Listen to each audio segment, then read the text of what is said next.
to internalize grammar rules. And how do we do that?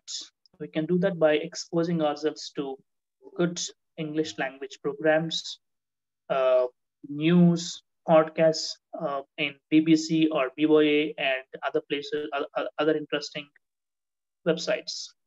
Interestingly, you can always reduce the speed of a speaker.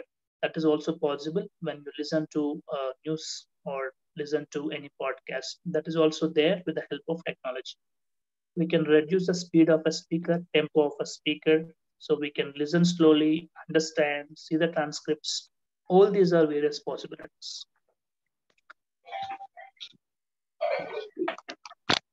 If you want more resources, you can use this website. Perfect English Grammar is one, and English EF is another website. So due to time constraints, I'm not going to explain everything, but yeah, you can still experiment with this because all of us are using technology at the moment in our academics. So I've just presented the interesting points, interesting aspects of these websites. Number one, easy to use resource with tips and about usage. You also have examples, counter examples to illustrate, to give more explanation. You can get access to new material. I mean, once you register, you can have access to teacher account and student account.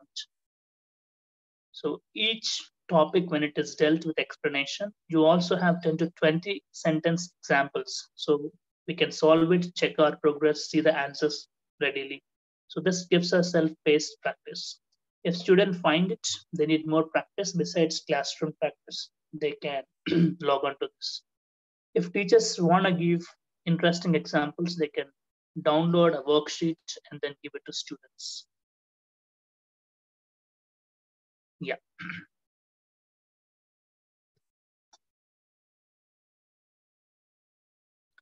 So this is the website.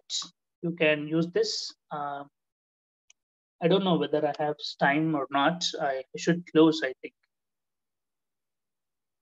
So yeah, you can click on this and work on that particular website.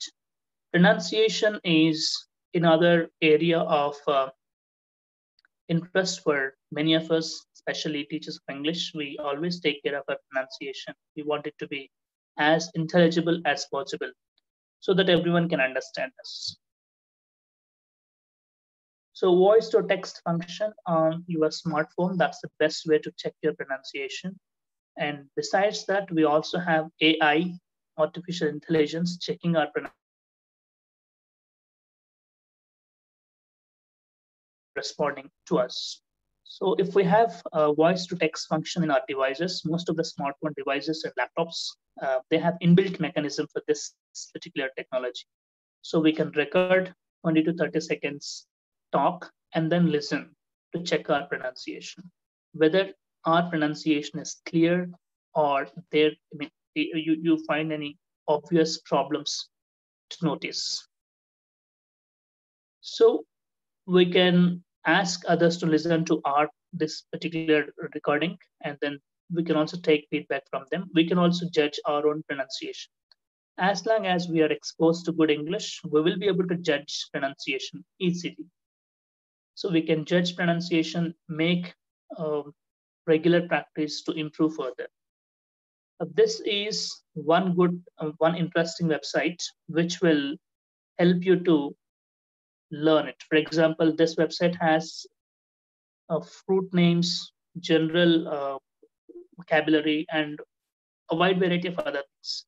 Each time you see one, you have a standard pronunciation. If you click on it, you can listen to the pronunciation. And next to this, you also have recording option. You can click and pronounce the same thing. And this AI mechanism checks yours and the standard one and offers you feedback. If it is good, it offers fine. If there's any change to be made in terms of individual syllables, in terms of placing stress on the right syllable or any other, it will give you clear feedback. So after identifying the feedback, we can reattempt. And this is how you can ensure or you can check your pronunciation in the absence of teachers, in the absence of language trainers. So this is a self-paced mechanism, and this is how you can ensure you can work on your pronunciation. Yeah. Besides that, we can suggest BBC and VOA podcasts, right? Voice of America or British Broadcasting Corporation. When you open BBC, you can find podcasts, daily podcasts. You can click on daily podcast, listen to half an hour news about latest happenings across the world. Or you also have interesting podcasts on burning issues at international level. So this can be used as a reading comprehension. You can create your own questions and give it to students. That's a possibility. Likewise, each time you come across these sources, a lot of ideas pop up in your mind, because creativity is something when teachers can use it on their own. Each individual, each teacher is creative in his or her own context. Each teacher is unique. So developing materials, exploiting web resources purely depends on teachers' interest and individual decision. Because every teacher is master of his or her own class. So we know it better. So when we seek required knowledge, when we get required competency, we can always decide what can be offered to our own students. Because topmost trainers do not really know about our local conditions, local problems that we have in our local settings. So we have the advantage in this context. So I'm closing this with vocabulary source. I just introduce it. I don't walk you through the website as I did in the last two skills. Free Rise is a fun way of learning vocabulary, and you can see the screenshot of a Free Rise vocabulary website here. Yeah, here you have a link. By clicking that, you can visit this website, and then you can find a lot of questions on vocabulary. Again, graded. You have levels such as beginner, intermediate, advanced level. Depending on your learners, you can choose and use this website in your classrooms, in your lab sessions, or you can use it for personal development. Yeah, this is about vocabulary free rise. Yeah, the last, all skills. So EF set exam. So this is an interesting website where you can take EF standard English test. It's a level test showing where exactly we are, whether we are at B1 level, B2 level, or C1 level, C2 level in terms of the EFR. So it helps us assessing our own English language abilities.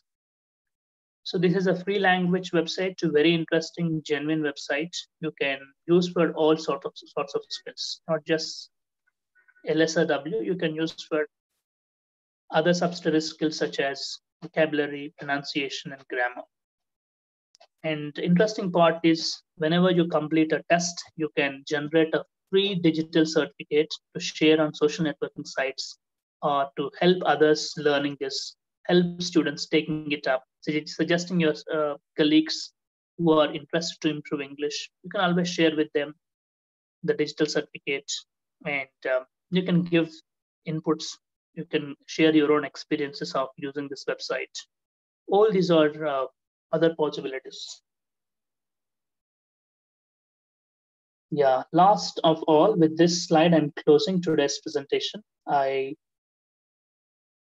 Yeah, examenglish.com, you must visit.